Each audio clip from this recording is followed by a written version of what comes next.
March 4th, 2027. The Philippine Sea. 02:47 hours local time. The USS Gerald R. Ford, hull classification CVN-78, is cutting through 4-foot swells at 14 knots, roughly 112 nautical miles northeast of the Luzon Strait. Her flight deck is alive. An F/A-18E Super Hornet launches every 75 seconds from one of her 4 electromagnetic aircraft launch system, EMALS, catapults, each aircraft carrying 13,000 pounds of ordnance into the pre-dawn darkness. She is the most powerful warship ever built by human hands, displacing 100,000 tons of steel and nuclear-fueled ambition.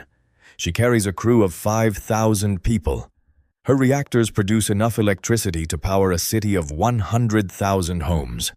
Her price tag, including her air wing, is north of $21 billion when you factor the full life cycle cost. And to the intelligence analysts sitting in a hardened command bunker beneath Yulin Naval Base on Hainan Island, she looks absolutely helpless. At 112 nautical miles, she is well within the published engagement envelope of 3 separate Chinese anti-ship weapon systems simultaneously. She is slower than an interstate highway driver. Her flight operations follow predictable patterns. Her electromagnetic emissions from those EMALS catapults paint her location on every passive sensor within 200 miles. She is, by every conventional calculation, a $21 billion liability moving in a straight line toward her own destruction. The analysts in that bunker are preparing a targeting brief for 0400. They have firing solutions computed. They have missile batteries on elevated readiness. They believe they are looking at America's greatest vulnerability projected in full relief against the South China Sea. They are making a catastrophic miscalculation. They are solving the wrong equation entirely, because the Ford isn't a target sitting in a kill box. She is the kill box. Every nautical mile around her, extending outward in concentric rings of invisible lethality, is what naval architects and tacticians have taken to calling a steel hurricane, a layered, networked, mutually reinforcing storm system of offensive and defensive firepower that doesn't merely protect the carrier. It annihilates anything that tries to reach her before that threat ever develops into a genuine problem. Today, on Navy Dissected, we dismantle the physics, the geometry, and the human architecture of why CVN-78 in the Pacific isn't America's greatest risk. It's America's most sophisticated trap. Let's run the numbers. To understand why the steel hurricane concept matters, you have to first genuinely appreciate why China's analysts feel confident. Not as a rhetorical exercise. Actually understand their math, because their math is not wrong. Their math is simply incomplete. And incomplete mathematics in warfare is the most dangerous kind, because it produces confidence without comprehension. Start with the primary threat in the Western Pacific Theater, the Dongfeng 21D NATO reporting name CSS-5 Mod 5 is a medium-range anti-ship ballistic missile developed specifically to hold American carrier strike groups at risk. That bears repeating because it's historically extraordinary.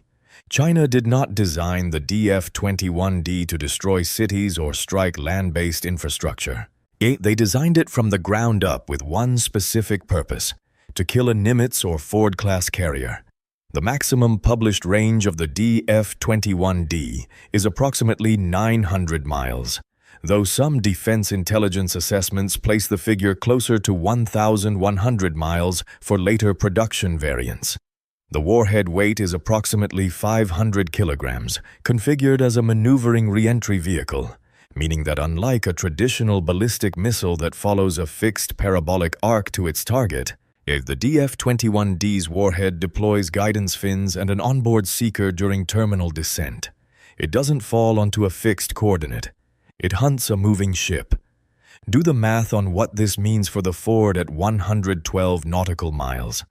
Launch facilities on the Chinese coast near the Strait of Taiwan are approximately 400 miles from the Ford's current position. The DF-21D has more than twice that range to work with. Flight time from launch to impact at a target 400 miles away runs approximately 12 minutes for the boost phase, followed by a terminal descent at speeds between Mach 8 and Mach 12. Call it 12 to 14 minutes total from button press to impact. The Ford's maximum sprint speed under emergency conditions is approximately 30 knots, which is 34.5 miles per hour. In 14 minutes, at flank speed, she can move roughly 8 nautical miles from her last known position. The DF-21D's terminal seeker, using synthetic aperture radar and passive electromagnetic homing, has a reported acquisition radius of at least 40 nautical miles in terminal phase. 8 miles of evasion inside a 40-mile kill zone is not meaningful displacement. You cannot outrun the geometry. Now consider the DF-21D's cost. Independent defense economists estimate the per-unit cost of a fully assembled DF-21D at between $10 and $15 million. Call it $12 million per round. The Ford's construction cost alone was $13.3 billion. The full strike group she commands, including her escorts, her air wing, her logistical support vessels, and the fuel and ordnance she carries, represents approximately $40 billion in hardware and a decade of training for 7,500 American sailors and aviators. For $12 million, China theoretically removes the centerpiece of American Pacific power projection. That is a cost exchange ratio of roughly 333 to 1 in the attacker's favor. In the cold language of defense economics, this is why China has invested so heavily in what analysts call anti-access/area denial, or A2/AD capabilities. The arithmetic of attrition favors the defender on land and the attacker at sea when the attacker has the right weapons. But the DF-21D isn't even the most acute near-term threat. Consider the YJ-18, NATO reporting name CH-SS-NX-13, a supersonic anti-ship cruise missile launched from submarines and surface ships. The YJ-18 combines a subsonic cruise phase of approximately 290 miles with a terminal sprint at Mach 3 covering the final 25 miles.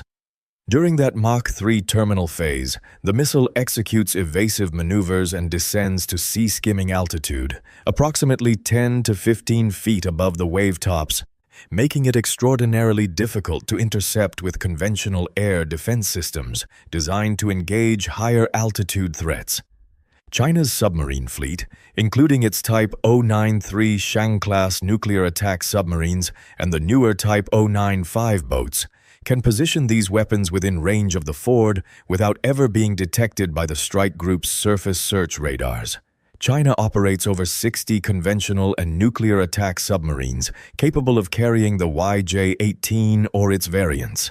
And then layer in the PL-15 Beyond Visual Range air-to-air missile carried by J-20 Chengdu stealth fighters, with a reported range exceeding 125 miles, threatening the Ford's air wing before pilots even reach visual contact with adversary aircraft. Add the DF-17 hypersonic glide vehicle, which reaches Mach 10 during its glide phase but maneuvers unpredictably, making traditional ballistic missile intercept calculations mathematically invalid. Add the CJ-10 land attack cruise missile variants, now being adapted for maritime strike roles.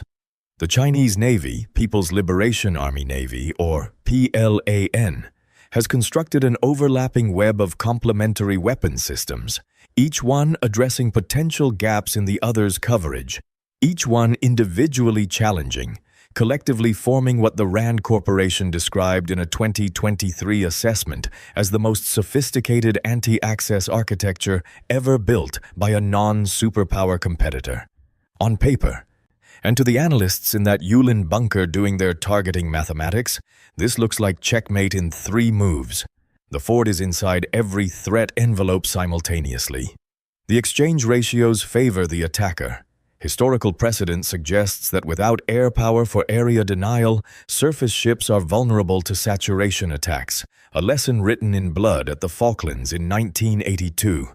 when British ships operating without adequate air cover took devastating hits from Exocet missiles fired from Argentine super etendards, HMS Sheffield, HMS Coventry, HMS Ardent, and the container ship Atlantic Conveyor all paid that price. The lesson seemed clear. Modern anti-ship missiles could neutralize surface fleets operating beyond land-based air cover. Beijing's strategists have studied Falklands. They have studied the Stark incident in 1987. Yet when USS Stark was hit by 2 exocets fired from an Iraqi Mirage F-1 and barely survived. They have war-gamed carrier strike group engagements for 3 decades. They have invested $200 billion in the plan over the past 20 years specifically to close the capability gap. They believe with justifiable analytical confidence that a massed saturation attack combining ballistic missiles, cruise missiles, and submarine-launched weapons could overwhelm any carrier strike group's defenses through sheer volume. Fire enough simultaneous threats from enough vectors, and the mathematics of intercept geometry become insurmountable. Even a 95% intercept rate against a salvo of 40 weapons still means 2 weapons get through. 2 DF-21D hits on the Ford are catastrophic. This is their calculation. This is their war game, and every element of that calculation is technically correct. Yet the ranges are accurate. The speeds are accurate. The exchange ratios are accurate. The historical precedents are real. What Beijing's analysts cannot see, what their wargaming models consistently underweight, is the dimension of warfare that has no line on a targeting map. The invisible architecture, the electromagnetic environment that surrounds the Ford, like the eye of the most dangerous storm ever engineered by human ingenuity, the steel hurricane. Before a single DF-21D leaves its transporter erector launcher, before the Chinese battery commander receives his final launch authorization, before the targeting radar even begins its acquisition sweep, an invisible war has already been fought and won. Not at 112 nautical miles from the Ford. At 30,000 feet above the Philippine Sea, approximately 140 miles from the Chinese coast, where an EA-18G Growler from Electronic Attack Squadron 5, AQ-130 Zappers, has been flying a racetrack surveillance pattern for 7 hours. The pilot, a lieutenant commander with 2,200 flight hours, is on her 3rd cup of cold coffee. Her crew's morale is held together by professionalism and the knowledge that what they're doing right now, this unglamorous electronic surveillance grind at 300 hours, is the single most important tactical task in the entire theater. Mounted under the Growler's wings and centerline station is the ALQ-249. Next Generation Jammer, Mid-Band Variant, or NGJ-MB. The most sophisticated airborne electronic warfare system ever deployed by any nation in history. To understand what the NGJ-MB does, you first need to understand what jamming used to mean and why the old paradigm was fundamentally limited. Electronic warfare jamming in the Vietnam era and through the Cold War operated on a principle of electromagnetic brute force. The ALQ-99 system that the Growler replaced broadcast enormous quantities of electronic noise across entire frequency bands, the electromagnetic equivalent of turning a fire hose on a campfire. The technique worked, but it had 2 critical weaknesses. First, it required massive power output, which generated distinctive heat and electromagnetic signatures that made the jamming aircraft detectable and targetable itself. Second, because the noise was broad-spectrum and undifferentiated, sophisticated radar systems could use filtering algorithms to burn through the interference by distinguishing the radar return signal from the noise background. Cold War Soviet engineers understood this. Modern Chinese engineers have improved on it considerably. The NGJ-MB changes the physics of the contest entirely, and the reason it does so comes down to a semiconductor material called gallium nitride, or GaN. Traditional radar jamming systems used gallium arsenide semiconductor amplifiers, which imposed fundamental limits on the power density and frequency agility of the transmitted signal. Gallium nitride amplifiers operate at higher voltages and temperatures than gallium arsenide, which means they can generate significantly more power from a physically smaller module. But more importantly, GaN-based systems can switch frequencies and modulate waveforms at speeds measured in nanoseconds. 1 nanosecond is 1/1000th of a second. The NGJ-MB can analyze an incoming radar pulse, decompose its waveform characteristics, and generate a precision countermeasure signal in less time than it takes for light to travel 3 feet. Here is what that means in practice when the Chinese targeting radar on Hainan Island begins its acquisition sweep looking for the Ford. The radar transmits a pulse, a specific electromagnetic fingerprint characterized by its frequency, pulse repetition interval, pulse width, and polarization. That pulse travels at the speed of light, hits the Ford, and begins returning. But before the return echo reaches the Chinese receiver, the NGJ-MB intercepts it, digitizes it, and transmits back a modified version. Not noise, not interference, a surgical lie. A perfectly crafted false echo carrying all the authentication characteristics of a genuine radar return, but encoding false range and bearing data. This technique is called range gate pull-off, or RGPO, combined with angle deception, and it has been practiced since the 1960s. What makes the NGJ-MB revolutionary is the fidelity and speed of the deception. The Chinese radar operator in the Yulin bunker looks at his screen. The Ford is at 112 nautical miles, bearing 047 degrees. His fire control computer confirms the track, assigns it a track number, begins computing a firing solution, but the Ford's growler support is already rewriting the mathematics of his radar. 3 seconds after acquisition, the operator's screen shows the carrier contact drifting slightly, and now at 115 nautical miles.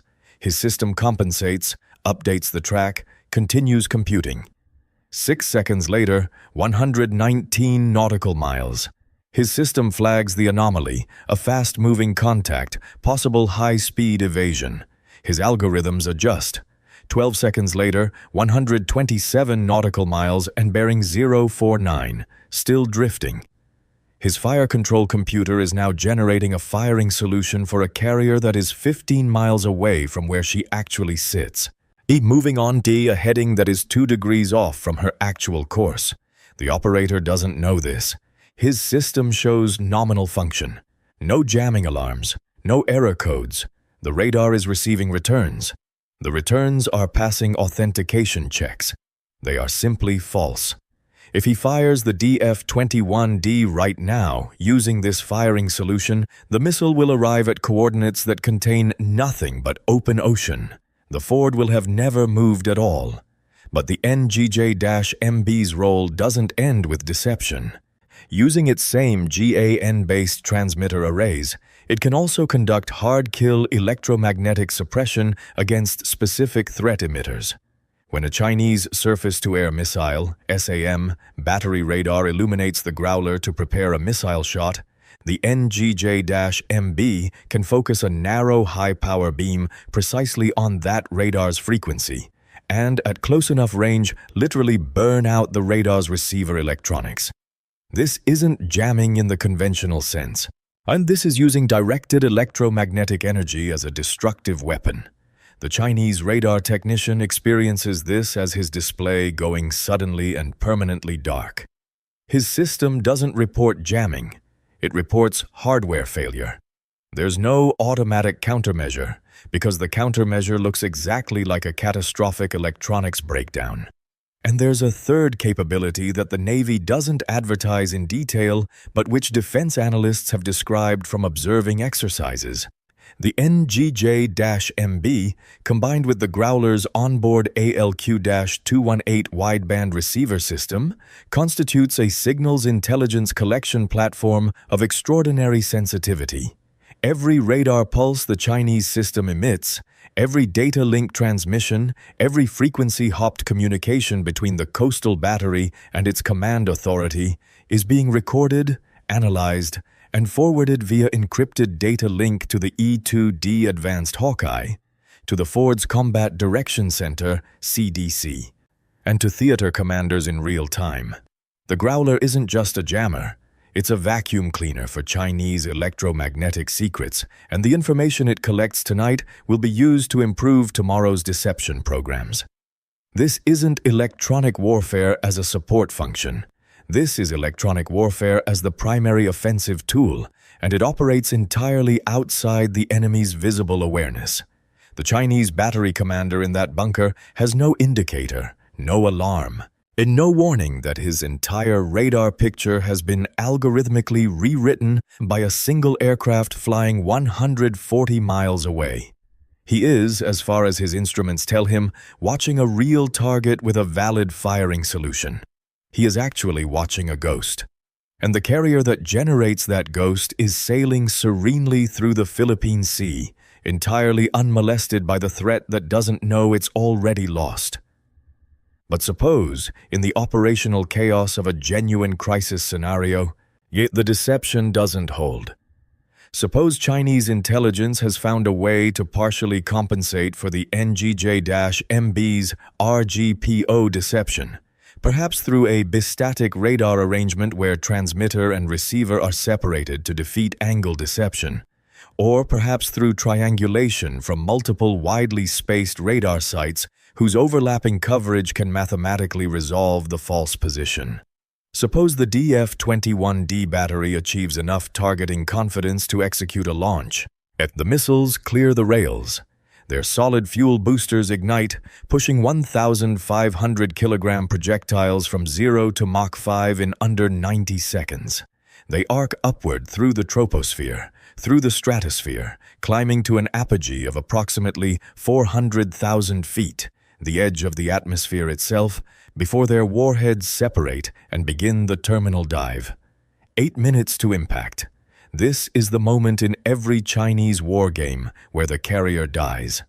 Except that 68 miles south of the Ford's current position, the USS Bunker Hill, a Ticonderoga-class guided missile cruiser, CG-52, has been in continuous active radar operation for 96 hours. Her AN/SPY-1B phased array radar system has been tracking the DF-21D battery's associated acquisition and fire control radars since before the Ford's battle group entered the Philippine Sea. The SPY-1B isn't just watching the Ford's immediate vicinity. It's painting a complete electromagnetic picture of every radar emitter within 250 miles, cross-cueing with the Growler's signals intelligence data, with overhead satellites from the Naval Ocean Surveillance System, NOSS, and with data fed from Los Angeles-class and Virginia-class submarines operating silently in the area. The moment the DF-21D's rocket motor ignites, the SPY-1B's tracking algorithms see the launch flare in infrared and the radar return simultaneously. The Aegis Ballistic Missile Defense (BMD) system aboard the Bunker Hill has been pre-authorized for autonomous engagement. There is no human decision point at this stage. The system's engagement criteria are met within 4 seconds of the detected launch. The Vertical Launch System (VLS) sails forward of the Bunker Hill's bridge open. An SM-3 Block 2A interceptor, developed jointly by Raytheon and Mitsubishi Heavy Industries under the U.S.-Japan Cooperative Development Program, erupts from the deck. The SM-3 Block 2A is not a small weapon. It is 21.5 feet long, weighs 1,500 pounds, and its third-stage solid-fuel motor accelerates it past Mach 15 in the exo-atmospheric intercept phase. The SM-3 Block 2A was designed specifically for exactly this engagement geometry, the intercept of medium to intermediate range ballistic missiles in the mid-course phase, above the atmosphere, where the physics are clean, where there is no air to scatter the radar return or deflect the interceptor's path. Here is the physics of why this engagement works. The DF-21D's warhead, after separation from the booster, is in ballistic free flight above the atmosphere. It is following a precise, predictable arc governed by Kepler's laws of orbital mechanics. Its terminal guidance seeker hasn't yet activated, because it won't need to acquire the carrier until it descends back into the atmosphere at around 200,000 feet altitude, approximately 90 seconds before impact. During the mid-course phase, above 300,000 feet, the warhead is a predictable object following a Keplerian trajectory. Its future position can be calculated to within meters given current position, velocity, and the known constants of gravitational mechanics. The Aegis BMD system makes exactly this calculation. It computes the intercept point, feeds the trajectory to the SM-3's guidance system, and the interceptor climbs to meet the threat at its computed intercept point, somewhere above 60 miles altitude. The SM-3 Block 2A doesn't carry a warhead. This bears repeating because it's counterintuitive, an interceptor missile that carries no explosive. Instead, it deploys a kinetic warhead, a 140-pound precision guidance section called the Lightweight Exo-Atmospheric Projectile, or LEAP, which consists primarily of an infrared seeker head, thruster modules for final guidance corrections, and a heavy metal mass for the actual kill mechanism. When the LEAP closes with the DF-21D warhead at a combined closure velocity exceeding Mach 25, approximately 19,000 miles per hour, the kinetic energy released at the point of impact is computed by the equation KAE equals 1/2 times mass times velocity squared. Do the math. A 140-pound leap at Mach 25, impact carries roughly 32 megajoules of kinetic energy at the point of contact. That is equivalent to detonating approximately 17 pounds of TNT concentrated at a single point the size of a dinner plate. At that energy density, solid steel does not fracture or deform in any recognizable engineering sense. The material undergoes near instantaneous phase transition, solid state to liquid to gas in approximately 300 microseconds. The temperature at the point of contact exceeds 15,000 degrees Fahrenheit, 3 times the surface temperature of the Sun. Both the DF-21D warhead and the LEAP are completely converted to plasma in under a millisecond. The explosion is visible as a brief, brilliant flash at 60 miles altitude. This isn't a missile defense system using explosives to fragment a warhead. This is applied Newtonian mechanics using velocity as the kill mechanism. We don't detonate proximity-fused warheads. We weaponize the laws of motion themselves. One SM-3 Block 2A costs approximately $27 million. The DF-21D, it just destroyed, cost China $12 million. Uncomfortable cost arithmetic until you consider the alternative. The Ford costs $13.3 billion. $27 million to protect $13.3 billion is a cost-exchange ratio of roughly 500 to 1 in the defender's favor.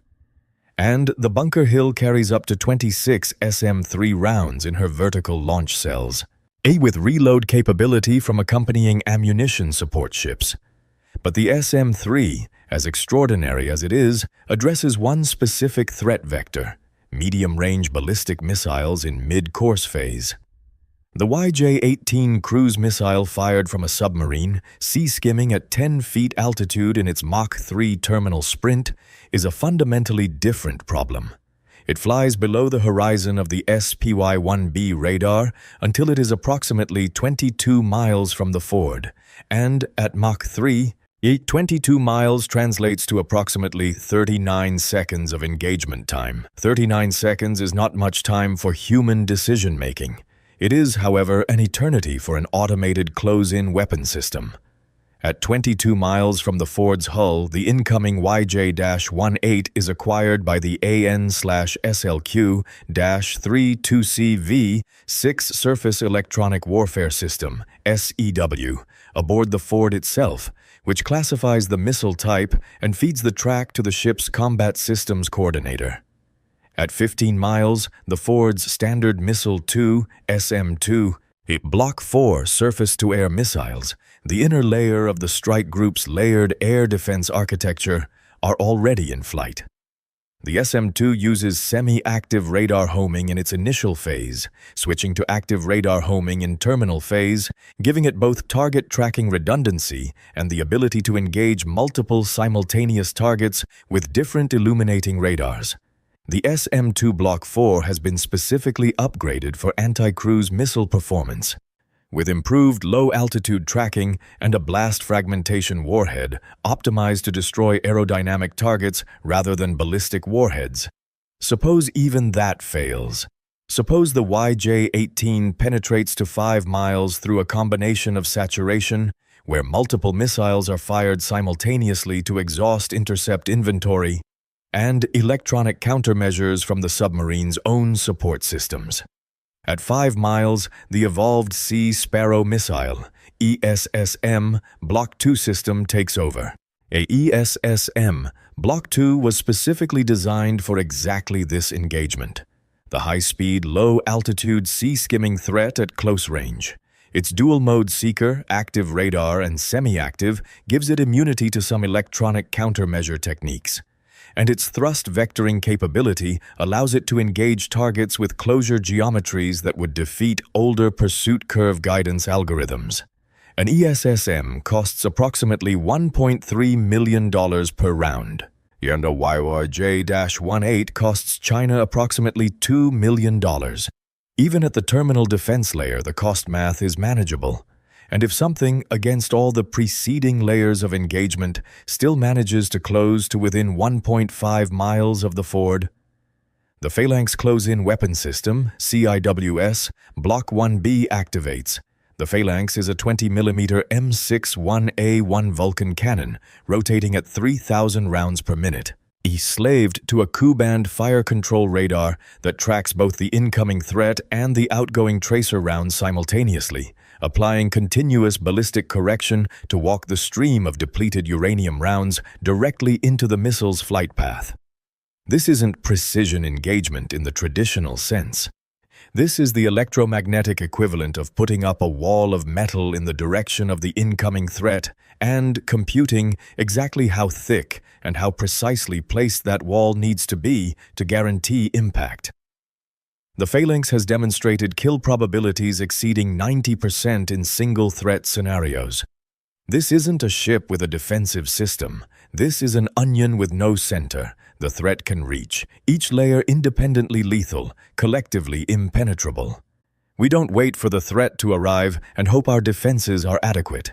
We destroy the threat at every phase of its flight from the moment it leaves its launch rail, and we begin the process before the adversary even decides to launch. That is the steel hurricane, not a shield, a storm system moving toward the threat. There is still a dimension of this discussion that numbers cannot fully capture, and any honest analytical framework has to confront it directly. Because the question that a thoughtful American taxpayer or an elected official sitting on a defense appropriations committee must eventually ask is not only whether the Ford can survive in the Philippine Sea. The question is why we risk 5,000 human lives and $13 billion in hardware in a position where the risk, however manageable, is real and present. Why not operate from 600 miles offshore, beyond every threat envelope, and simply accept the limitations that distance imposes? Yet it is a morally serious question, and it deserves a technically complete answer. The answer begins with a number, 670. That is the unrefueled combat radius in miles of the F-35C Lightning II Joint Strike Fighter operating from the Ford's deck. 670 miles sounds like abundant operational margin. Standing off at 400 miles from the coast, the F-35C can theoretically reach any target within the Western Pacific Theater.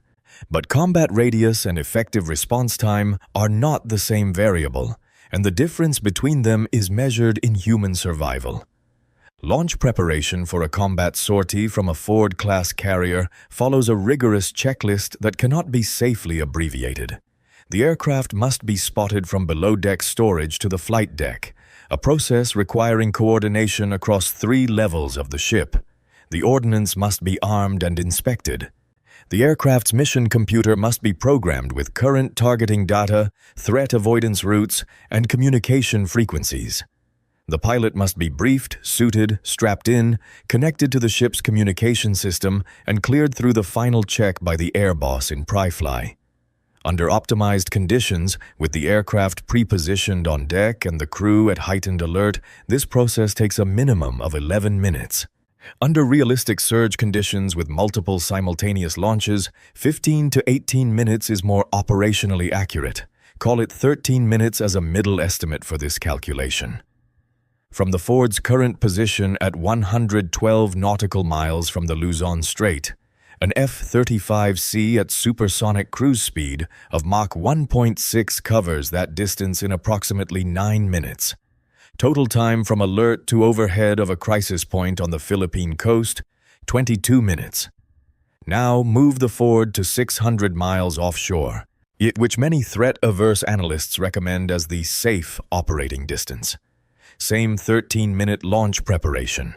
Flight time to the same coastal crisis point at Mach 1.6 cruise, approximately 48 minutes. Total time, 61 minutes. The difference is 39 minutes. Do the math on what 39 minutes costs in the currency that matters most. A United States Marine Corps infantryman, 19 years old from Gainesville, Florida, is enlisting because his family's landscaping business couldn't support his college ambitions and because his grandfather served in Vietnam and told him it made a man of him, is on a security mission near Clark Air Base in the Philippines when his patrol takes a coordinated ambush from a hostile non-state armed group with access to Chinese-supplied weapons. 3 Marines are hit. The 19-year-old from Gainesville takes a burst of 7.62 millimeter rifle fire across the left thigh. The rounds fragment on the femur and sever the left common femoral artery. The femoral artery, when fully transected, bleeds at a rate of 400 to 600 milliliters per minute. The human body contains approximately 4.7 to 5.5 liters of blood. At 500 milliliters per minute of blood loss, uncontrolled, the Marine reaches physiological shock, the point at which blood pressure drops below the threshold for adequate perfusion of the brain and vital organs, in approximately 6 minutes. He reaches cardiac arrest without intervention in approximately 10 to 12 minutes. A combat tourniquet applied within the first 3 minutes can control the hemorrhage mechanically and extend the survival window. With a tourniquet in place, the relevant timeline shifts from immediate blood loss to the secondary effects of hemorrhagic shock already in progress, to the need for surgical intervention to repair vascular damage, restore normal circulation, and prevent compartment syndrome, which causes irreversible muscle and nerve death in the affected limb. The window for vascular surgical intervention that preserves both life and limb function is defined clinically as the golden hour, 60 minutes from the time of injury. This is not a guideline developed by cautious medical bureaucrats. It is a physiological parameter derived from the biology of oxygen deprivation in human tissue. After 60 minutes without surgical repair of a major vascular injury, the probability of survival drops from above 95% to below 45%. The probability of saving the limb drops to near zero. From the time of injury, subtract the overhead that cannot be compressed. The Navy Medical Evacuation, Medevac MV-22B. Osprey needs 7 minutes to power up, complete pre-flight safety checks, and lift off from the Ford's deck. The combat rescue team needs 5 minutes to receive the call, gather the Marine's medical record from the Force Health Protection database, pull the right blood type from the refrigerated supply, and board the aircraft. The Ford's deck needs 4 minutes to clear the landing zone and sequence the Osprey into the departure flow. That is 16 minutes of irreducible overhead. Subtracted from the 60-minute golden hour, you have 44 minutes of flight time available. An MV-22B Osprey in cruise flight covers ground at approximately 240 knots, which is 4 nautical miles per minute, or approximately 276 miles per hour. or 44 minutes of flight time at 4 nautical miles per minute gives you a maximum reach of 176 nautical miles, accounting for nothing going wrong. But combat is not a controlled environment. Hostile fire on the approach route may require deviation. Weather in the Philippine Sea varies between 10 and 25 knots of surface wind, with intermittent rain squalls at 0300 in March. The landing zone at the patrol's position may not be immediately usable and may require 4 additional minutes of orbit, while the security element creates a defensible perimeter. Factor those realistic variables with a safety margin, and the operational planning distance that guarantees the golden hour is met is approximately 110 to 115 nautical miles. Not 100 nautical miles, where you'd have a comfortable margin but sacrifice strike aircraft response time. Not 130 nautical miles, yet where the medevac math begins to fail. Not 94 nautical miles, not 116 nautical miles, exactly 112 nautical miles, which is precisely where the Ford is operating tonight. Someone on the Carrier Strike Group's planning staff, a 35-year-old surface warfare officer who has spent 6 months working through exactly these calculations with fleet medical officers, combat logistics planners, and air operations specialists, sat down with a spreadsheet and worked out that 112 nautical miles is the number where strike aircraft response time, medevac survivability geometry, defensive standoff requirements, and intelligence collection positioning all converge at a single optimal solution. The Ford is not at 112 miles because it seemed like a reasonable number. She is at exactly 112 miles because that is the answer to an equation that has 5,000 human lives as its most important variable. And the 19-year-old from Gainesville, Florida, with a tourniquet on his left thigh and his buddies holding security around him in the Philippine jungle, doesn't know any of this. He doesn't know that his survival probability was calculated by a naval officer he has never met, factored into a positioning decision made 3 weeks before he took that burst of fire. He doesn't know that a nuclear-powered warship is sailing a precise course at a precise speed to maintain a precise distance because of the specific biological properties of his arterial system. He just knows that the Osprey is 31 minutes away, the tourniquet is holding, and his buddy won't stop telling him to stay awake. Pull back from that individual human calculus to see the full picture of what surrounds the Ford. Because the Steel Hurricane is not a metaphor for a single ship's defensive systems. It is an architectural description of an entire networked combat ecosystem, and understanding its full scope requires visualizing every element simultaneously. The Ford herself is the center of mass, the power generator, the strike platform. Her 4 EMALS catapults can launch an aircraft every 45 seconds at maximum surge tempo, or putting 75 aircraft into the air in a sustained cycle that can maintain roughly 160 sorties per day. Her AN/SPS-49A, V, 1 air search radar, and AN/SPQ, -9B fire control radars maintain continuous awareness of her immediate environment, but she is deliberately designed not to operate as a single platform sensor. She is the node around which a distributed sensing architecture is organized. The Bunker Hill occupies a position approximately 68 miles south and slightly west, in the sector most exposed to threat approach from the South China Sea. Her AN/SPY-1B radar is the primary ballistic missile defense sensor for the formation. She also carries 122 VLS cells loaded with a combination of SM-3 Block 2A interceptors for ballistic missile defense, SM-2 Block 4 rounds for air defense, SM-6 Block 1 rounds for extended range air defense and surface strike, and Tomahawk land attack cruise missiles, TLAMs, for precision strike against fixed land targets. The SM-6, which can reach targets at ranges exceeding 130 miles, was recently certified for anti-ship mission, dramatically extending the Bunker Hill's offensive reach. Her cooperative engagement capability, CEC, system allows her to fire weapons guided by radar data from other platforms, meaning the Bunker Hill can kill a target she has never directly seen. 30 miles northwest of the ford, operating on an independent track, the USS Gerald, an Arleigh Burke Flight 2A destroyer, DG-104, serves as the electronic warfare and signals intelligence picket. Her position is calculated to give maximum electronic coverage in the direction of greatest electromagnetic threat density, and she carries 4 EA-18G-like electronic warfare capabilities in her own AN/SL Q-32C suite, supplemented by the Nulka active off-board decoy system, which launches a drone that mimics the radar cross-section and electromagnetic signature of a ship to draw incoming anti-ship missiles away from the strike group.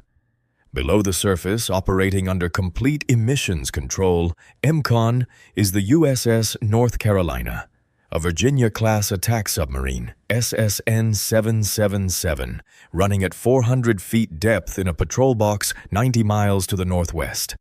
The North Carolina has been on station for 11 days. Her crew of 135 operates in a world of almost complete sensory deprivation, no sunlight, no GPS, no radio communication except for periodic scheduled message traffic received on the VLF, very low frequency, antenna. Her AN/BQQ-10 sonar suite is passively listening to every acoustic signature in her operational area, building a comprehensive picture of every vessel, surface, and subsurface within 60 miles. Her VLS tubes carry 12 Tomahawk Block 5 missiles, each one GPS-guided to pre-programmed target coordinates, with a 1,000-pound conventional warhead and a flight time of approximately 45 minutes to targets 400 miles away. She also carries Mark 48 ADCAP heavyweight torpedoes for anti-submarine and anti-surface missions. She is the strike group's assassin, invisible, patient, and lethal at distances that conventional surface ship weapons cannot reach. Above the formation, at 25,000 feet, the E-2D Advanced Hawkeye from Carrier Airborne. Early Warning Squadron 5. AW-125 is the cognitive core of the entire system. Her AN/APY-9. Ultra-high frequency, UHF, radar uses an 8-foot rotating antenna dish to generate a tactical picture covering approximately 700 miles of airspace, tracking over 2,000 simultaneous contacts and sharing the full picture in real time via Tactical Digital Information Link, TADIL, to every platform in the strike group. The E-2D's mission crew of 3 naval flight officers does not merely watch the tactical picture. They are the battle managers, directing which platforms engage which threats, sequencing the intercepts, deconflicting the weapons fire, maintaining the data links that allow a destroyer to fire a missile guided by the submarine's sonar data, or the Bunker Hill's SM-6 to engage a target acquired by the North Carolina's acoustic sensors. The E-2D's Airborne Tactical Data System, ATDS, it was recently upgraded with the Cooperative Engagement Capability Processor, making the Hawkeye not just an observer, but an active node in the weapons engagement sequence. She can now command guide an SM-6 missile to a target she has designated from sensor data she received from a third platform, completing a weapons engagement sequence in which no single platform owns both the sensor and the shooter roles. 60 miles to the east, AAP-8. A Poseidon Maritime Patrol aircraft from Patrol Squadron 5 P-16 is flying a magnetometric anomaly detection MAD pattern at 5,000 feet, looking for the magnetic signature of submerged, steel-hulled submarines.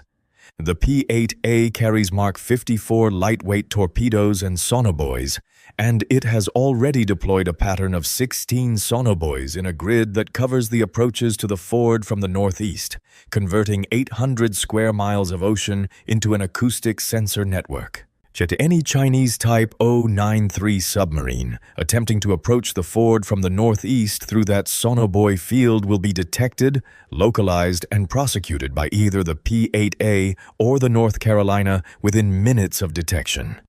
This isn't a carrier with an escort.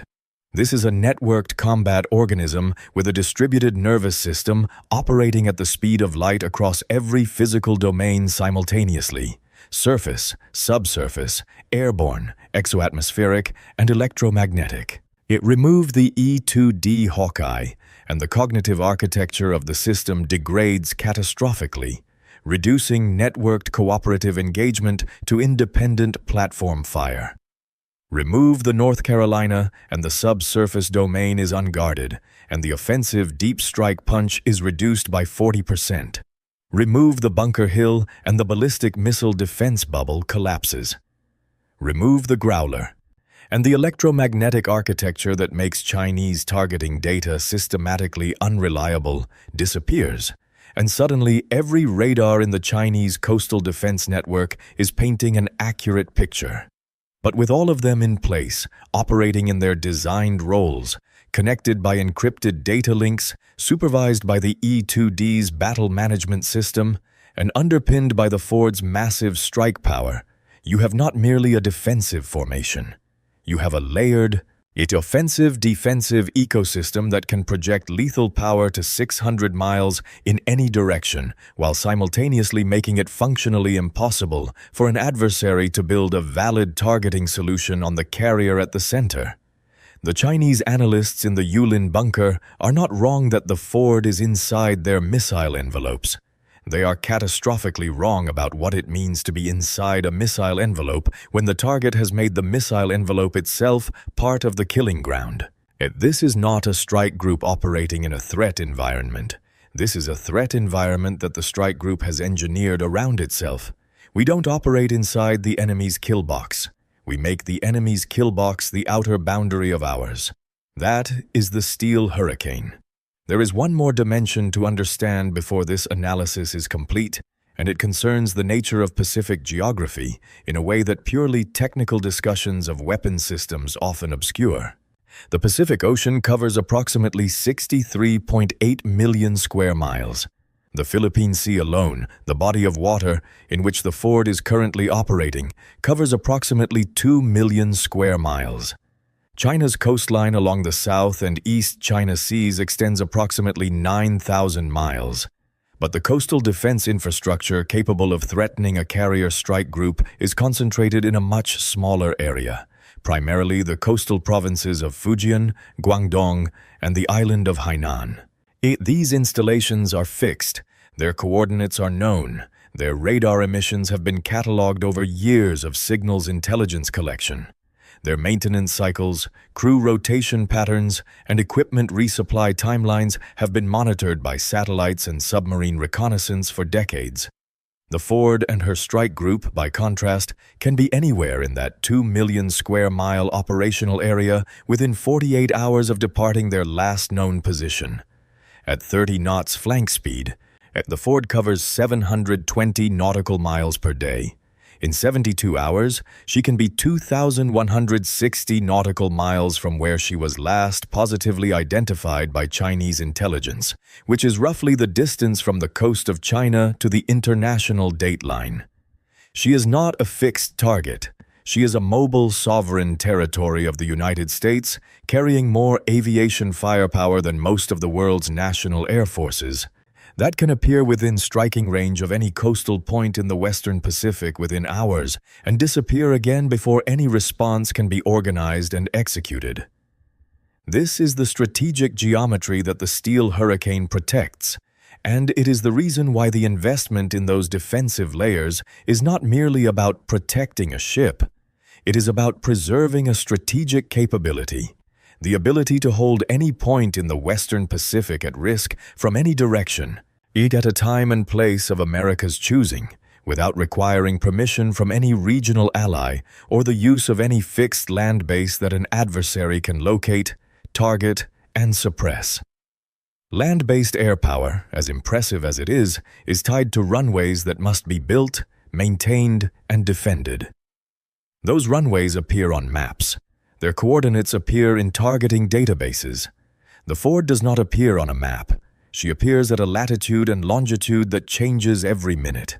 She's protected by the steel hurricane, projecting power that does not depend on any fixed infrastructure the enemy can destroy. The Chinese military has invested enormously in hypersonic weapons, in carrier-killer ballistic missiles, in submarine capability, in directed energy research, precisely because they understand this strategic reality and want to negate it. The PL-15's 125-mile range is designed to threaten the Ford's air wing before it can reach Chinese airspace. The DF-21D's 900-mile range is designed to threaten the Ford before she can close to effective strike range. The Type 095 submarine is designed to lurk in the Ford's transit routes and attack before the P-8A's sonobuoy patterns can be established. Every Chinese anti-access investment is a recognition that the carrier strike group, if it reaches its operating position and establishes its defensive architecture, is effectively invulnerable with current Chinese capabilities. The ongoing trajectory of American naval investment, from the SM-3 Block 2B program to the Directed Energy Weapons (DEW) systems currently in accelerated development at the Naval Surface Warfare Center in Dahlgren, Virginia, suggests that the margin of American advantage is actively being extended, not passively maintained. The Ford class's AN/SLQ-3 2C V 6EW system is being upgraded with the Surface Electronic Warfare Improvement Program, SWIP, Block 3 modification, which incorporates GAN-based transmitters similar to the NGJ-MB for ship self-defense EW operations. The Columbia-class submarine, currently under construction, will carry 16 Trident 2D5 missiles alongside enhanced conventional strike capabilities.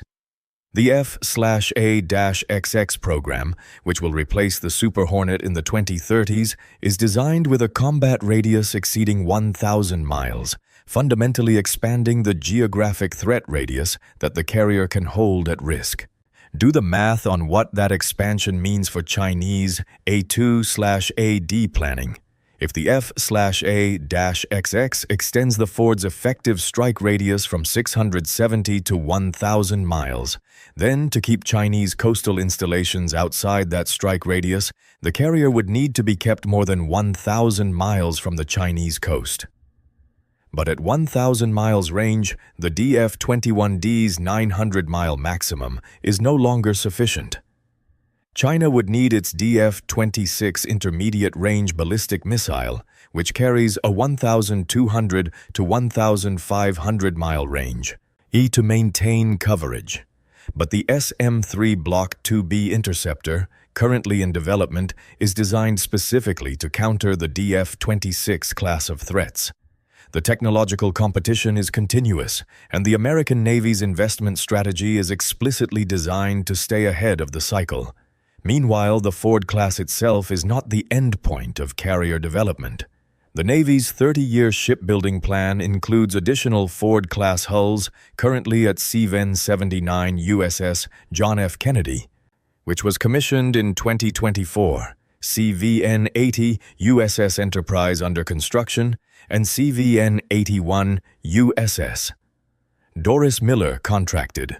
Each successive hull incorporates lessons learned from the Ford's operational deployment, including improvements to the EMALS system's reliability, enhanced integration of the CEC network, improved directed energy weapon mounts, and next-generation defensive missile systems. The Ford is not the finished product. She is the leading edge of a capability development program that is continuously iterating, incorporating operational data from real-world deployments to improve the very systems we have been discussing. The sailors who operate this system know they are part of a living experiment in naval power projection. The 22-year-old systems operator running the SE-WIP Block 3 console on the Sterret tonight has been in the Navy for 8 months. She graduated from A School in Pensacola with a perfect score on the Electronic Warfare Systems qualification exam. She is not thinking about strategic competition with China. She is thinking about keeping her contact report accurate, maintaining her system's frequency library current, and not missing the watch handover brief at 0400.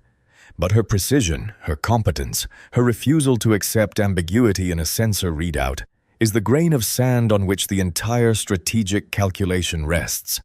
Because the Steel Hurricane is not ultimately a collection of extraordinary machines. It is an extraordinary institution built over 80 years of carrier aviation experience, which takes the sons and daughters of Middle America and gives them the equipment, the training, and the organizational culture to execute geometry problems perfectly under pressure in the middle of the Pacific Ocean at 0300 in the morning. Return to the beginning, March 4th, 2027. The Philippine Sea, 0247 hours. The USS Gerald R. Ford, CVN-78, 112 nautical miles from the Luzon Strait, launching aircraft every 75 seconds from her EMALS catapults, displacing 100,000 tons at 14 knots. Her electromagnetic signature painting a clear picture pitted across every radar within 200 miles. To the analysts in the Yulin bunker, this still looks like vulnerability. They are still computing firing solutions. They are still confident in their mathematics. They have the ranges right. They have the flight times right. They have the exchange ratios right. Their confidence is understandable. Their confidence is, in fact, correct about every variable they are measuring. What they cannot measure is the Growler at 30,000 feet, algorithmically rewriting their radar picture in real time. What they cannot measure is the Bunker Hill's SM-3 interceptors, pre-authorized for autonomous engagement, already tracking their battery's fire control radar. What they cannot measure is the North Carolina at 400 feet depth, 90 miles to the northwest, her Tomahawk's GPS programmed to their battery's precise coordinates, waiting for the acoustic signature of a launch event to trigger an autonomous engagement authorization request. What they cannot measure is the E-2D overhead, managing 2,000 simultaneous contacts, routing targeting data across 14 platforms simultaneously, turning individual ship radars into a single distributed eye the size of a theater. What they cannot measure is the Sonobuoy field the P-8A laid 2 hours ago, which already detected and is tracking the Type 093 submarine that was supposed to fire the first YJ-18 salvo, whose commanding officer doesn't know he has been localized and is now the subject of a weapons engagement recommendation being drafted on the North Carolina. What they absolutely cannot measure is the 19-year-old from Gainesville, Florida, who is somewhere in a Philippine jungle right now with a tourniquet on his thigh, 31 minutes from the surgical intervention that will determine whether his family gets a phone call or a flag. The Ford is at exactly 112 nautical miles, not 111 and not 113, because someone did the calculus that makes that young man's survival mathematically probable rather than merely hoped for. That is the answer to why the most powerful warship in human history operates where the threat is greatest rather than where the danger is least. Power projection is not about projecting safety. It is about projecting the ability to influence outcomes at the precise time and place where outcomes matter. And the Ford, wrapped in her Steel Hurricane, is doing exactly that. 3 months from now, the E-2D crew will rotate home to Coronado. And the Growler pilots will debrief their electronic warfare data at Whidbey Island. The North Carolina will make a port call in Guam, and her crew will sleep for approximately 18 hours consecutively. The Bunker Hill will head to Pearl Harbor for a scheduled maintenance availability. None of their names will appear in any newspaper. No announcement will be made about the targeting solutions that were never completed, the launches that never happened, and the firing authorizations that were never granted because the mathematics of the engagement didn't support them. The Pacific will remain open. The alliance commitments will remain credible.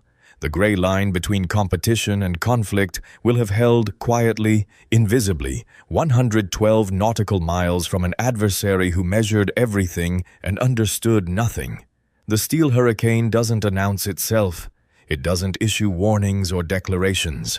It simply makes it mathematically irrational to press the button, one layer at a time, at every altitude, in every domain, across the full electromagnetic spectrum, from the edge of the atmosphere to the ocean floor. The Ford isn't sitting in a kill box. The Ford is the kill box, and every adversary who approaches its walls does so at exactly the velocity required to ensure they never return. The physics are absolute. The architecture holds. The watch continues. If this breakdown of the Ford steel hurricane and the layered physics of carrier strike group defense changed how you understand the Pacific balance of power, type hurricane in the comments right now.